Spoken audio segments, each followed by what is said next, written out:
Hi, I'm Taylor. As anyone who watches my channel knows, Malaysians love their cars. That's a fact.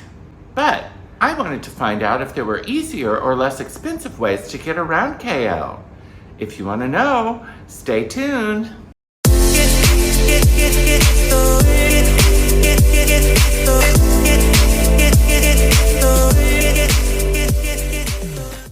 Hi, I'm Taylor. I'm an American expat living in Malaysia, and I like to share my life and travels with you. Today I want to talk about transit in KL. Now, most people drive cars here, but there is easier and less expensive ways to get around KL.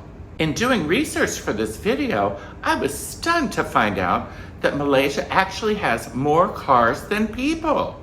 Well, it's sort of obvious when you're looking at the roads, but I was surprised.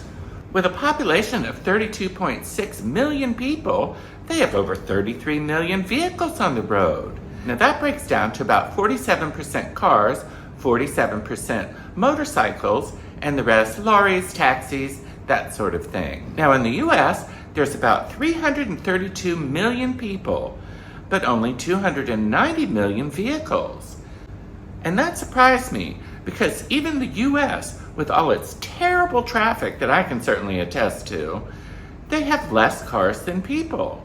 So I think Malaysia is winning in that case, but I'm not sure it's a good race to win. I started out to make this video just on the rapid transit in KL, but I realized that the topic was bigger than that. A new friend of mine, Peter, kindly offered to show me around and show me the different options for getting around in KL. Now, Peter's lived here quite a while, and he doesn't have a car, and he does just fine. With traffic that looks like this a lot of the time, whoa, you might not want to be in that. And highways that look like this, could that be any more confusing? You might want a different alternative to get around. I think it's time for more people in KL to give rapid transit a try. Now, I knew nothing about it before Peter took me on this little exploratory journey, but I did know it was there. But there's no station near mine. It's about 1.7 kilometers from my house, so not exactly walking distance. But the government in Malaysia has really tried to increase the options for rapid transit here. This amazing map shows the growth of the rail system from 1995 to 2018. I was stunned to see the progress. Why, they started with practically nothing, and now it's really involved, and still growing every day. It looks to me that most areas of the Klang Valley, the greater KL area, are accessible by rail, with more coming online all the time. As with all things new to me, I was a little intimidated to try it out on my own, so it was really great when Peter offered to take me around.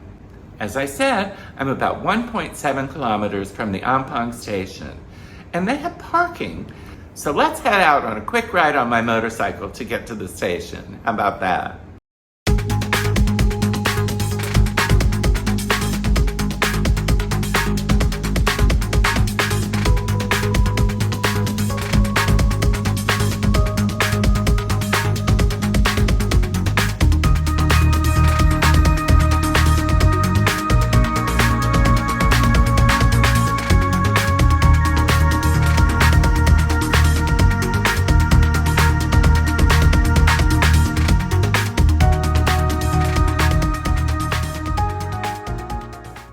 Well, that was a fun ride.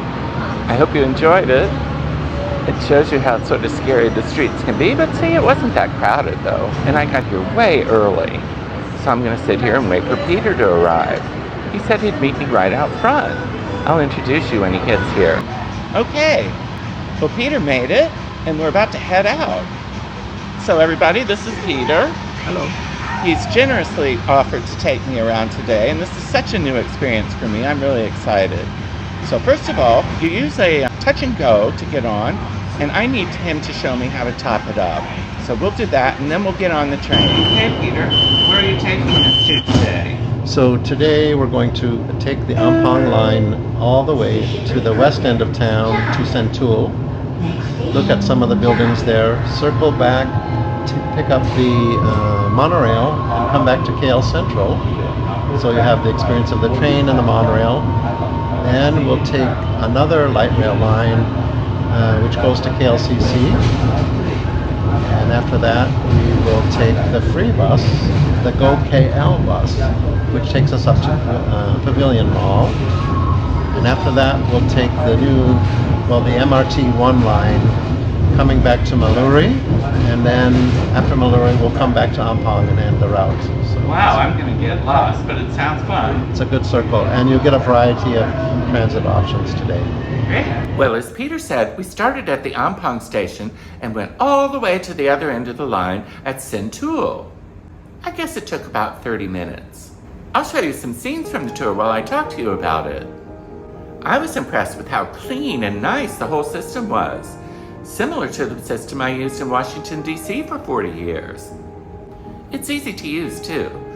Now, you can buy a ticket for an individual ride, but I think most people use their Touch and Go card.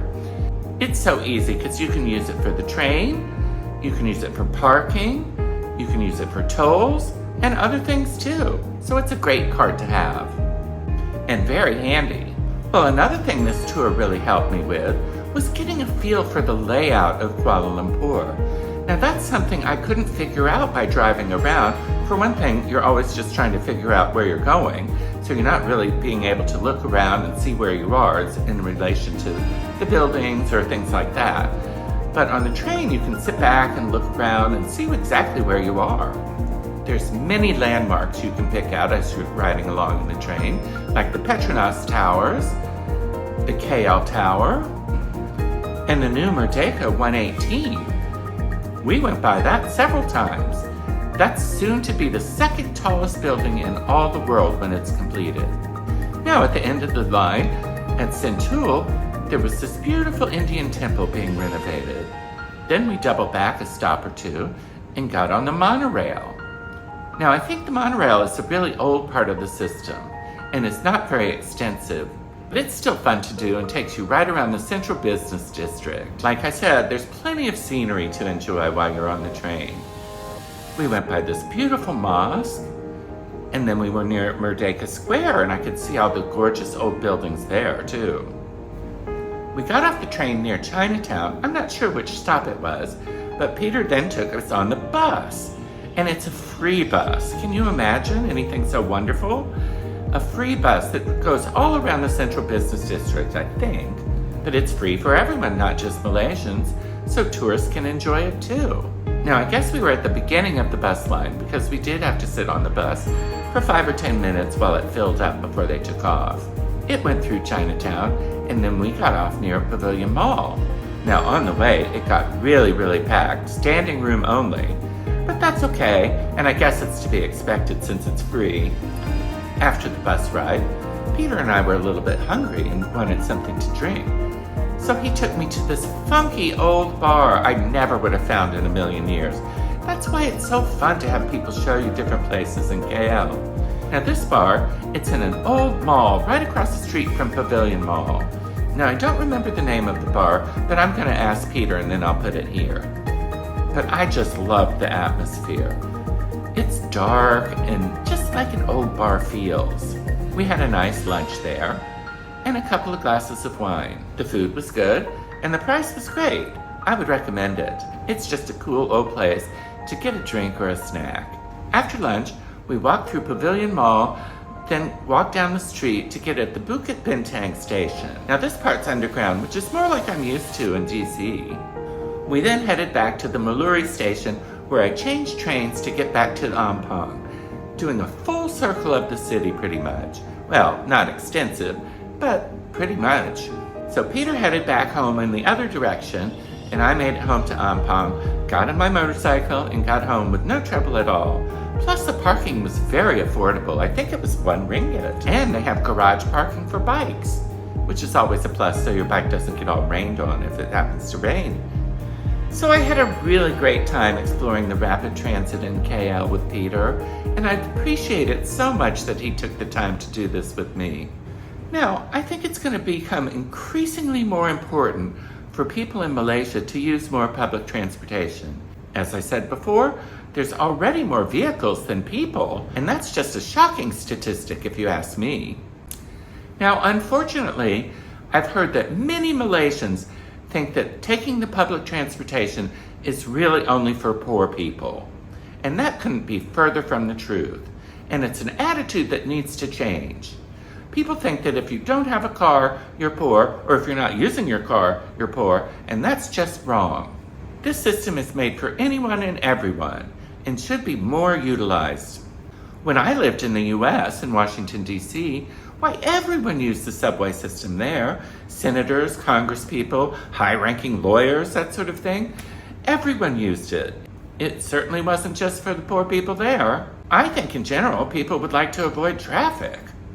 That's certainly why a lot of people use it in the Washington, D.C. area. Also, in New York City, you're oftentimes going to see someone famous on the subway because actors and people like that use it too. So that's sort of cool. Malaysia doesn't need more cars or more people driving around with just one person in the car. That's for sure. Now, it's expensive to own a car here. Not so much a motorcycle, but it's still less expensive to use public transportation, and I think more people should do it. Not only are you helping the environment, but think of all the time you have while you're on the train, where you can just do things like read a book, look at social media, or just enjoy the scenery, instead of being frustrated, stuck in traffic. You certainly can't read or look at social media when you're in your car, or you shouldn't anyway. If more people use public transportation, the traffic would be better and everyone would be happier.